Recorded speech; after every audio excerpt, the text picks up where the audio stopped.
everyone.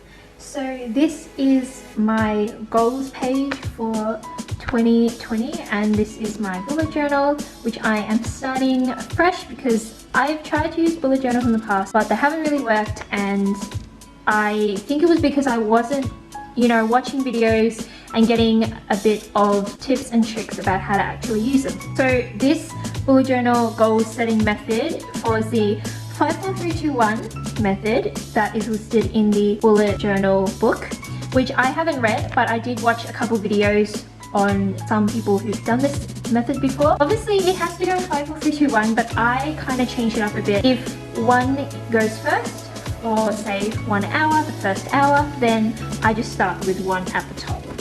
So the 54321 method is basically stands for 5 years, 4 months, 3 weeks, 2 days, and 1 hour.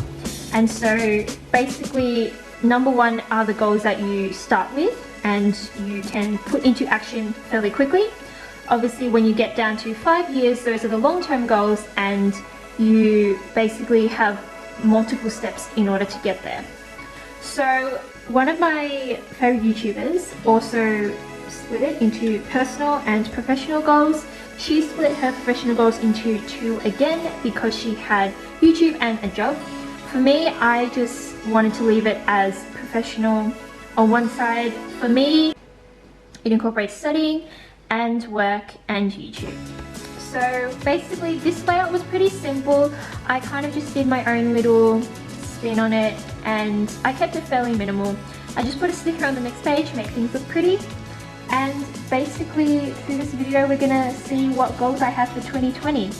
So for personal and professional for 1 hour, basically I was just thinking up some goals. I sat down for about 15 minutes to think about some goals before doing this video.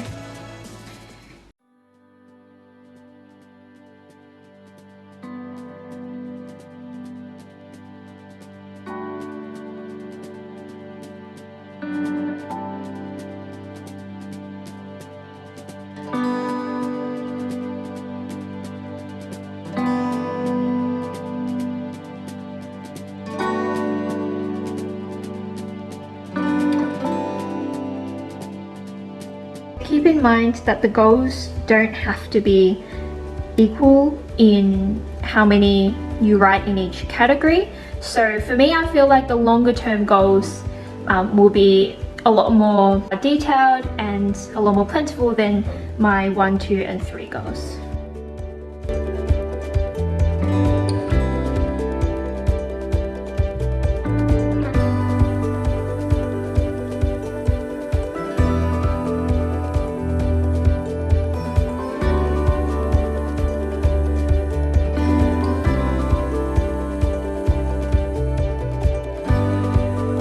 So just to recap on my personal and professional goals for one day, I've basically done 2 each, and look, some of them are not really to do with my job but actually ending a job, which I've decided to do at the end of this year.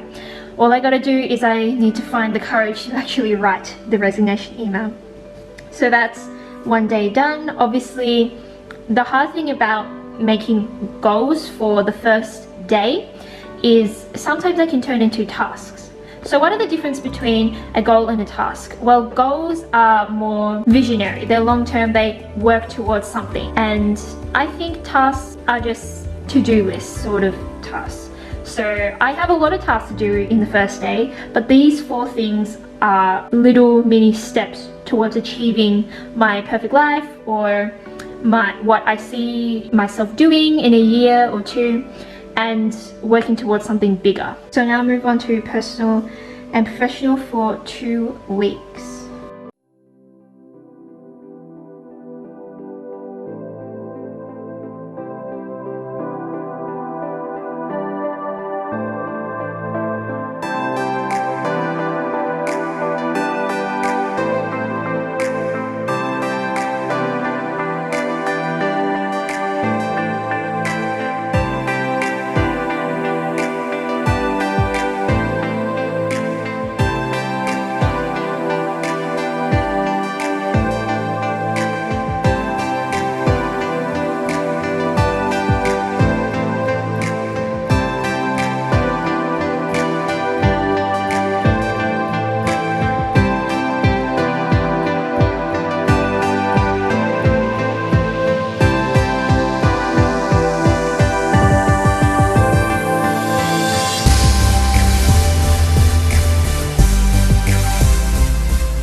as you can see, I've written 2 for personal and 3 for professional goals. These are, some of them seem a little wacky, like writing Christmas cards or notes for family and friends, but I think it's a personal goal because I have broadened my connections this year and my friendship groups, so I think it'll be a really big feat in order to write really thoughtful Christmas cards for each of them.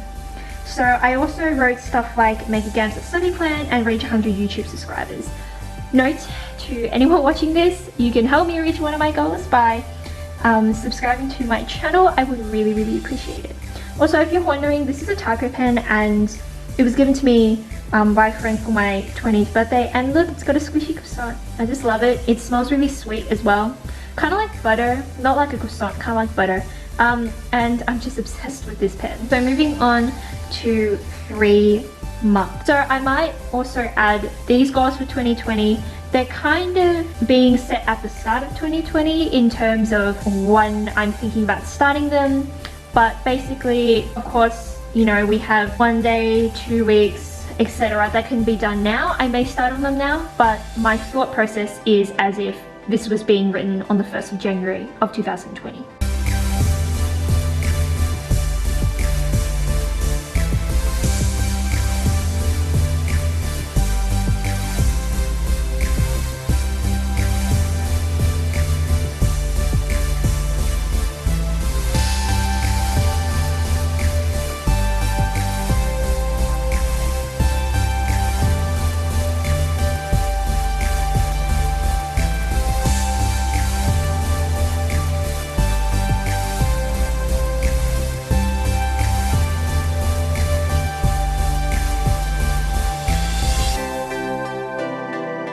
So I am thinking on the spot right now. I might not fill them out now, but obviously I'll fill them out later.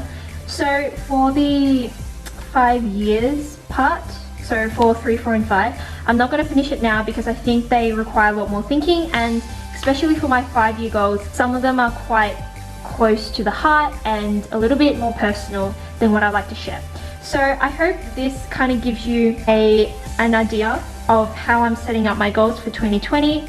After I make this list, I will go to the next page and do a little bit of brainstorming about how I'm going to get there, especially for number 4 and 5 because they are more long-term goals. So 1, 2 and 3 are kind of pretty straightforward, you know. I know how I'm gonna get there. It's just a matter of brainstorming what the actual goal is and why I need to have that achieved.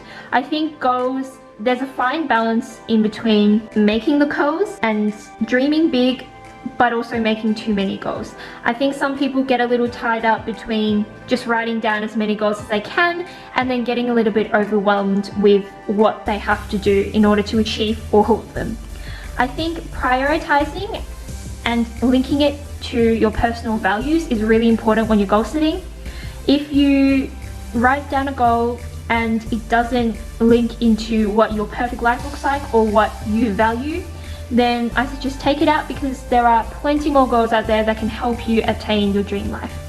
So that was my base goals for 2020, and I hope you guys enjoyed this video. Please like and subscribe if you enjoy the content, and I'll see you next time.